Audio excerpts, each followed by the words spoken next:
बिस्मिल्लाहिर्रहमानिर्रहीम। अस्सलाम वालेकुम स्टूडेंट्स।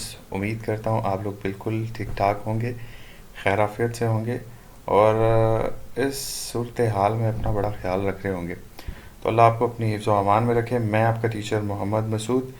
अब तो आप मुझे बहुत अच्छी तरह जान चुके होंगे। मैं आपको आईटी पढ़ा रहा हूँ।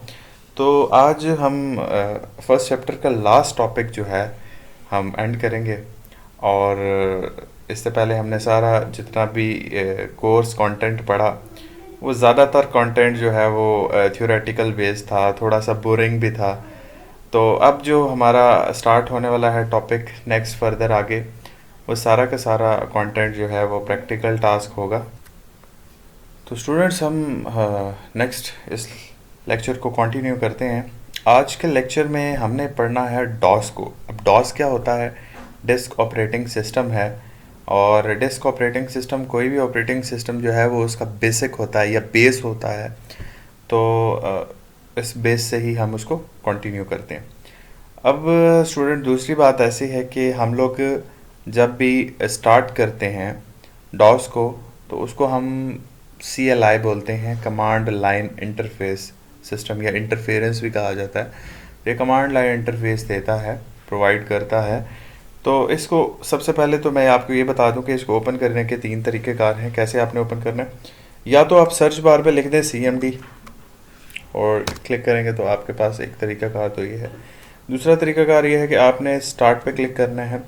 स्टार्ट पे क्लिक करने के बाद आपने स्क्रॉल को डाउन, क्योंकि यहाँ पर हमारे पास ये अल्फ़ाबेटिकली ऑर्डर्स में सेट हुए होते हैं। सबसे पहले आपके पास A है, then B, then C, D and so on.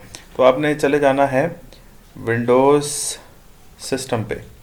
Windows system पे जाएंगे तो सब उसके बाद आ जाएगा आपके पास कमांड प्रॉम्प्ट। तो दूसरा तरीक़ाकार तो आपके पास ये हो गया। अच्छा, इसके बाद हमारे पास जो थर्ड मेथड है वो है विंडो R। मैं आपको ऐसा करता हूँ कि ऑन स्क्रीन कीबोर्ड से बता देता हूँ। बाद स्टूडेंट्स को, बिगिनर्स को नहीं पता चलता कि विंडो R कौन सी की है। तो this one is window and this one R। तो आपने क्या करना है, विंडो R प्रेस करना है, जिससे आपके पास आ जाएगा रन। रन पे आपने लिखना है CMD, मैंने ऑलरेडी लिखा हुआ है। उसके बाद जब आप ओके करेंगे या एंटर करेंगे तो आपके पास ये ऐसे आ जाएगा। तो ये 3 तरीक़ेकार हैं जिसके ज़रिए हम CMD या कमांड प्रॉम्प्ट या डॉस जो है इसको ओपन कर सकते हैं। तो पिछले लेक्चर में मैंने आपको बताया था कि CLI आपके पास ऐसा सिस्टम होता है जिसमें आप जो है कमांड अप्लाई करते हैं और कमांड अप्लाई करके आप जो है वो प्रोसीडिंग करवाते हैं। तो यहाँ पर ऑलरेडी मैं C ड्राइव में हूँ। D ड्राइव में जाना चाहूँ तो मैं D एंड कॉलन इस्तेमाल करूँगा, तो मैं D में चला जाऊँगा। लेकिन लिखा हुआ है the system can not find the drive specified. तो आइए हम चलते हैं, देखते हैं कि D ड्राइव मौजूद है या नहीं। तो माई कंप्यूटर या दिस PC में जाएंगे तो देखें this one is C, E, F और G। इसका मतलब है कि D ड्राइव हमारे पास मौजूद ही नहीं है यहाँ पर। तो हम ऐसा करते हैं कि यहाँ पर E लिख लेते हैं, E एंड कॉलन एंटर किया तो देखें अब E ड्राइव में हम पहुँच गए। इसी तरह F ड्राइव में जाना चाहे तो F में पहुँच सकते हैं। G में जाना चाहे तो नहीं जा सकते। उसकी वजह यह है कि वो CD-ROM है। CD-ROM ड्राइव में तब ही जा सकते हैं जब हम CDs या DVDs को इस्तेमाल करेंगे। तो देखें लिखा है the drive is not ready. तो F के बाद G के बाद H पे जाएंगे तो H मौजूद ही नहीं है हमारे पास, H कॉलन। तो वो कहता है the system can not find that drive specified. तो जो नहीं मौजूद होगी उस पर वो नहीं जाएगा। अब हमारे पास, हम सबसे पहले बात करते हैं फॉर्मेटिंग डिस्क की। कुछ कमांड्स हैं जो मैं बता देता हूँ कौन कौन सी है। एक तो है हमारे पास फॉर्मेट की, और जो गलत होगी उस पर लिखा है रिक्वायर्ड पैरामीटर मिसिंग या path can not be found, या जैसे लेट्स सपोज मैं कोई गलत लिख लेता हूँ तो लिखा है it is not recognize as internal या एक्सटर्नल कमांड हमारे पास मौजूद नहीं।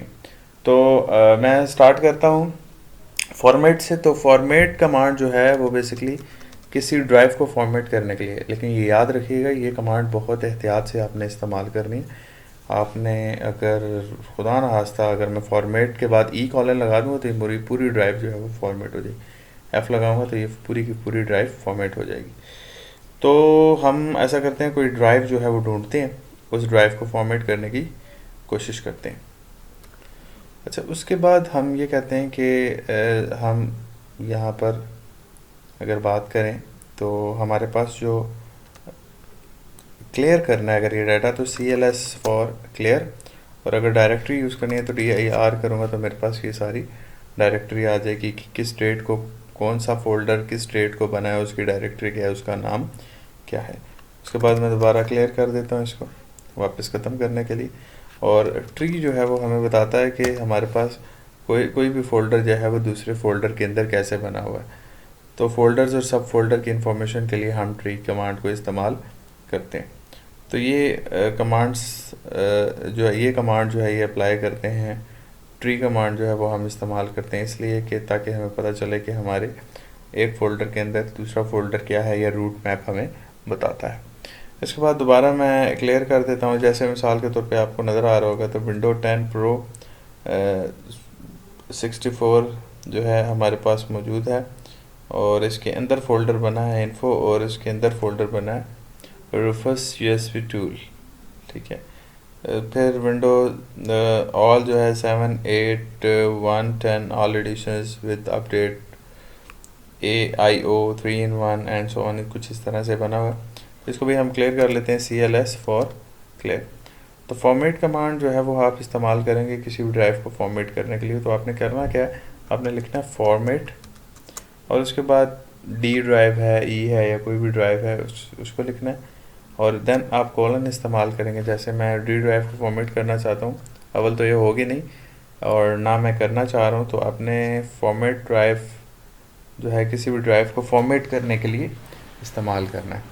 तो उसके आगे आप ये याद रखें, पैरामीटर जो है जो भी लिखेंगे आप, तो वो ऐसा पैरामीटर आप इस्तेमाल करें जो आपको पहले से मालूम हो।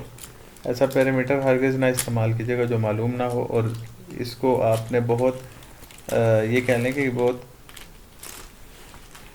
केयरफुली जो है वो इसको चेक करना है, और उसके बाद आपने इस ड्राइव को या जो भी ड्राइव आप यूज़ कर रहे हैं उसको फॉर्मेट करना है। तो इसके बाद हम नेक्स्ट कमांड पर चलते हैं। नेक्स्ट कमांड हमारे पास जो है हम इस्तेमाल करते हैं। अच्छा, तो स्टूडेंट मैंने अब यहाँ पर USB इंसर्ट कर दी है which is USB drive H। तो हम इसको फॉर्मेट करने की कोशिश करते हैं। मैं D ड्राइव या कहीं से भी और C ड्राइव से भी फॉर्मेट कर सकता हूँ। मैं लिखता हूँ format H and colon enter किया तो कहता है insert new disk for drive H।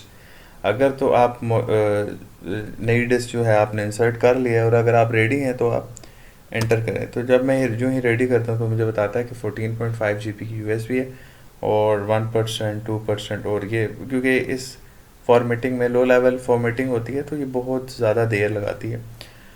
तो हम इसको फॉर्मेट होने दें। हम नेक्स्ट जो है वो टॉपिक को कंटिन्यू रखते हैं CMD, और यहाँ पर हम नेक्स्ट जो है वो कमांड देखते हैं। नेक्स्ट कमांड है IP कॉन्फ़िग। ये बेसिकली इंटरनेट प्रोटोकॉल कॉन्फ़िगरेशन देखने के लिए इस्तेमाल करते हैं हम। तो इसमें हमारे पास है IP कॉन्फ़िग,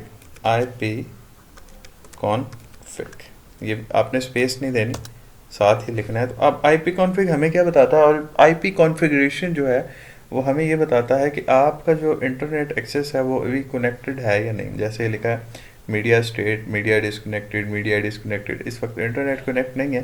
तो जो ही मैं अगर इंटरनेट लेट्स सपोज कनेक्ट करता हूँ तो इंटरनेट कनेक्ट करने से मेरे पास यहाँ पर मेरा जो मीडिया है वो कनेक्टेड लिखा हुआ आएगा। मिसाल के तौर पे यहाँ से मैं कनेक्ट कर देता हूँ, ये मैंने कनेक्ट कर दिया। तो अब जब मैं इसको लिखता हूँ IP कॉन्फ़िग, एंटर किया, तो अब ये देखिए मेरे पास जो वायरलेस लैन अडॉप्टर है, यहाँ पहले जो है वो वायरलेस वाईफाई मीडिया डिस्कनेक्टेड आ रहा था, अब मेरे पास मीडिया कनेक्टेड आ रहा है। उसके बाद मेरे पास यहाँ से IP एड्रेस भी लिखा हुआ आ रहा है। तो यहाँ से आप इजीली IP एड्रेस को भी चेक कर सकते हैं, ठीक है। अच्छा, उसके बाद हम चलते हैं नेक्स्ट कमांड की तरफ। तो नेक्स्ट कमांड है हमारे पास पिंग को शॉर्टली हम ये भी कह सकते हैं पिन कॉन्फ़िगरेशन, PING, जो हमें एक्चुअली ये बताता है कि हमारे पास जो इंटरनेट की पिन्स इस्तेमाल हो रही हैं, डाटा ट्रांसफ़र पिन्स हैं, हर पिन का मकसद क्या है। A पिन है तो वो रिजॉल्व के लिए है, N काउंट है तो वो नंबर ऑफ़ इको रिक्वेस्ट के लिए है, वगैरह वगैरह। ये बहुत ज़्यादा इंपॉर्टेंट नहीं है, लेकिन पिंग जो है सर्वर पिंग होगी या पिंग है, ये बेसिकली हमारे पास पिन कॉन्फ़िगरेशन का बताता है। अच्छा, इसके बाद हम नेक्स्ट की तरफ आते हैं, N S lookup. N S lookup जो है वो हमें बताता है कि इस वक्त नेटवर्क सर्वर जो है वो कौन सा है।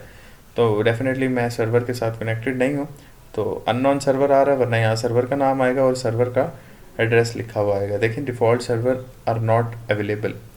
अच्छा, अब इसके बाद आपने करना यह है कि चूँकि आप सर्वर के अंदर इंटर हो जाते हैं ये कमांड एंटर करके, तो आपने लिखना है एग्ज़िट। जब एग्ज़िट लिखेंगे तो आप बाहर आ जाएंगे, इस सर्वर की कमांड से बाहर आ जाएंगे। और लास्ट जो है वो आपके पास है host name. Host name basically computer name होता है। तो होस्ट नेम जब आप इंटर करते हैं तो आपके पास कंप्यूटर का नेम आ जाता है। तो मेरे पास जो कंप्यूटर है इसका नेम है डेस्कटॉप IS3K800। तो ये कंप्यूटर का नाम है। जब मैंने विंडो इंस्टॉल की तो उस वक्त ये कंप्यूटर का नेम आ रहा था। तो स्टूडेंट्स, उम्मीद करता हूँ कि आप लोगों को चैप्टर नंबर 1 जो है यहाँ पर हमारा कंप्लीट हो गया। ये कुछ कमांड्स थी जो कि हमने अप्लाई करनी थी। कुछ ट्रिकी कमांड्स का मज़ीद बता देता हूँ, आपके कोर्स में शामिल नहीं है, लेकिन ये है कि कुछ ट्रिकी कमांड्स हैं जो कि यहाँ पर इस्तेमाल की जाती हैं। तो पहली कमांड जो है वो कलर कमांड है। तो कलर के लिए अगर मैं कलर जो है 5 अप्लाई करता हूँ तो देखिए हमारे पास कलर जो है वो पर्पल हो गया टेक्स्ट का। अगर मैं अप्लाई करता हूँ कलर 45 तो मेरे पास बैकग्राउंड का कलर चेंज हो गया। तो ये कलर कमांड भी हम इस्तेमाल कर सकते हैं। सिंपल जब आप COLOR लिखेंगे तो बाय डिफ़ॉल्ट जो कलर है वो आ जाएगा। अगर आप इसकी हिस्ट्री चेक करना चाहें तो आपने करना है COLOR और साथ ही H, तो आपके पास कलर की हिस्ट्री आ जाएगी और ये आपको बताएगा कि 0 ब्लैक के लिए, 1 ब्लू के लिए और सो ऑन। तो ये सिर्फ जो है इस्तेमाल की जाती है सिर्फ और सिर्फ जो है वो ट्रिक्स के लिए, या आप जो है आप ये कह लें कि बैकग्राउंड और फॉरग्राउंड टेक्स्ट का कलर और बैकग्राउंड का कलर चेंज करने के लिए हम इसको इस्तेमाल करते हैं। आपके कोर्स में तो नहीं है, लेकिन हम बहुत से ऑपरेशंस के लिए MS DOS को बहुत ज़्यादा इस्तेमाल करते हैं। तो उम्मीद करता हूँ आपको समझ आई होगी। अपना बहुत ज़्यादा ख्याल रखिएगा। इंशाल्लाह चैप्टर नंबर 2 में फिर आपकी साथ मेरी मुलाकात होगी। दुआओं में याद रखिएगा। अल्लाह हाफिज़।